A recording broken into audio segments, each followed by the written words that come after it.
तीन बेटियां। सरिता के घर में तीन बेटियां थीं। दो नौकरी करती तो एक पढ़ाई। अरे दवाई खत्म हो रही है, कोई है जो लेकर आएगा? तभी बड़ी बेटी रिया आ जाती है।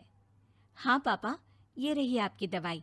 अभी खत्म होने में वैसे 2 दिन बाकी है। 2 दिन पहले ना बोले तो कौन सुनेगा? चिल्लाना तो पहले से पड़ता है ना कि सामान खत्म है। अच्छा जल्दी से छोटी चाय बना दे दीदी के लिए। जी माँ। और हाँ, पकोड़े तल लेना, बारिश का मौसम है, मजा आ जाएगा। मैं बाजार से आलू ले आती हूँ माँ, खत्म हो रहे हैं। घर का सारा काम बिल्कुल परफेक्ट चल रहा था।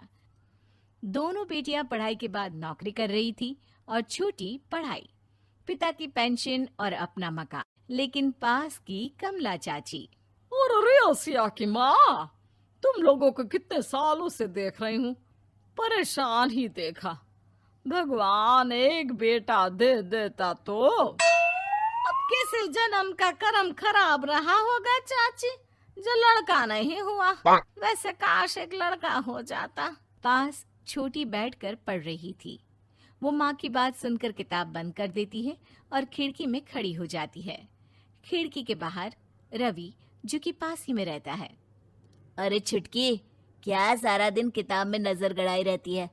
मैं नकल करना सिखा दूंगा, तू आराम से पास हो जाएगी। आजा, चलना, सब बाहर खेल रहे हैं। तू तो लड़का है, फिर पढ़ता क्यों नहीं? तेरे सर पर तो माँ पिता की जिम्मेदारी भी है ना। कैसी बात कर रही है यार?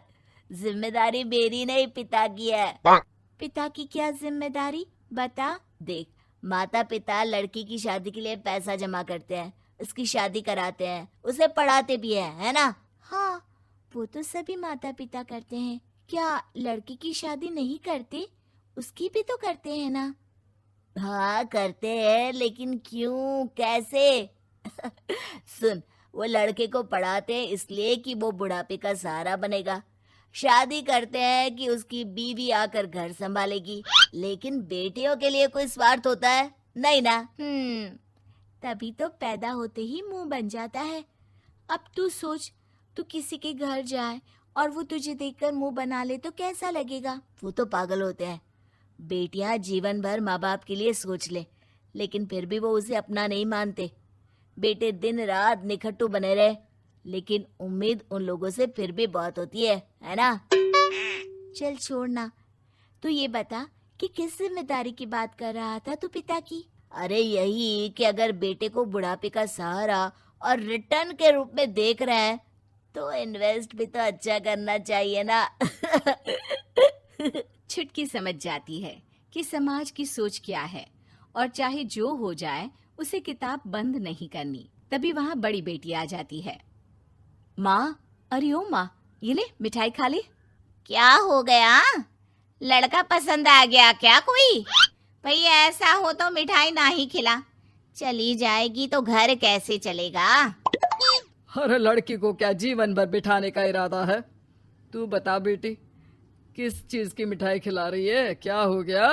अरे पापा, आपको पता है ना, जिस डॉक्टर के अंडर में मैं काम कर रही थी, उन लोगों ने मेरे काम को देखते हुए मेरी स्कॉलरशिप पास करवा दी है। अब अस्पताल में ही क्लास चला करेगी, आगे की पढ़ाई भी और पैसे की कमाई भी। ये तो अच्छी बात है। तू पढ़ जाएगी तो छोटे को भी अपनी राह लगा लेना। बाकी मछली तो वैसे ही ऑलराउंडर है। तीनों बेटियों के बाद भी उन लोगों के घर किसी चीज की कमी नहीं थी।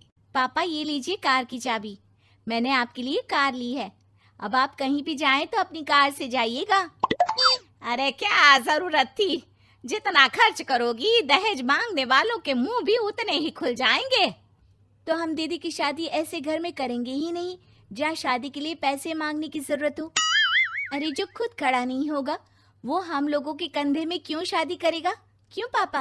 अरे शादी में तो दहेज मैंने भी लिया था, तो क्या मैं तेरी माँ के कंधे पर हूँ? खुद की पेंशन है, बेटियां कमा रही हैं, मजे हैं। बस एक मलाल है कि बेटा नहीं हुआ। पापा, जब आपने बोला कि मजे हैं, मैं तभी समझ गई थी कि अगली लाइन में आप यही बोलेंगे कि मलाल है। कोई बात नहीं पापा, फिलहाल आप ये कार लेकर घुमाओ। माँ, तुम भी जाओ पापा के साथ। दोनों पति पत्नी बेटी की दी गई गिफ्ट कार में बैठकर घूमने निकल रहे थे कि पड़ोसी बोल पड़ता है। अरे भाई साहब, नई कार! यहाँ तो साइकिल भी बेचने की नौबत है। नजर ना लगाइए भाई साहब, जीवन में कार का सपना पूरा होना हम लोगों के लिए तो बहुत बड़ी बात है। हाँ हाँ, लाखों की कार हम हजारों की कमाई वालों के लिए कहाँ मुमकिन थी, ऊपर से तब जब कोई बेटा भी नहीं है। वैसे भाई साहब, आपकी साइकिल बिक क्यों रही है? भगवान की दुआ से तो आपके 4 लड़के हैं। हाँ हाँ, आपको तो हेलीकॉप्टर से घूमना चाहिए। और खाक हेलीकॉप्टर भाई साहब, अब क्या छुपाना, 2 लड़के तो कुछ कमाते ही नहीं, सारा दिन टीवी मोबाइल में लगे रहते हैं। और बड़े 2 जो किसी तरह जिम्मेदार बने भी हैं, बहू के कहने पर 1 पैसा हम लोगों को नहीं देते, ना इज्जत है ना मान सम्मान। हाँ भाई साहब, भाभी बता रही थी, बहू के होते हुए भी नौकरानी की तरह सारा दिन लगी रहती है घर के कामों में। आप किस्मत वाले हैं भाई साहब, जो बेटियां घर के साथ साथ बाहर का काम भी पूरी जिम्मेदारी से संभाल रही हैं। हाँ वो तो है, लेकिन कब तक? एक ना एक दिन तो ससुराल निकल जाएंगी, फिर तो वही हम दोनों और वही पेंशन। आप लोग भी कौन सा संजीवनी बूटी खा कर आए हैं? चलिए चलिए, जाइए, नई कार का मजा लीजिए। अच्छा ऐसा करते हैं, मेरी बहन के घर चलते हैं, काफी वक्त हो गया है मिले। दोनों बहन के घर जाते हैं, जहाँ उसकी बहन और उसका पति बैठकर चाय पी रहे होते हैं। अरे भाई भाभी, आज रास्ता कैसे भूल गए आप लोग? अरे हम तो फिर भी भूल गए, तुम तो कभी नहीं आते हमारे घर। अरे कोई आने का साधन भी नहीं है ना, अब बस से आना हम लोगों के बस की बात तो रही नहीं भाई। अरे दीदी, 2 कार थी आप लोगों की, कहाँ गई? भाभी वो तो जिसकी थी वो ले गया। मतलब? 2 बेटे हम दोनों से अलग हो गए हैं, अपनी कार ले गए, अब हम दोनों अकेले, खुद बनाना खुद खाना। भाई बहन के घर से मिलकर बेटी की गिफ्टेड कार में बैठकर निकल जाते हैं। काश हम लोगों को भी लड़का हो जाता।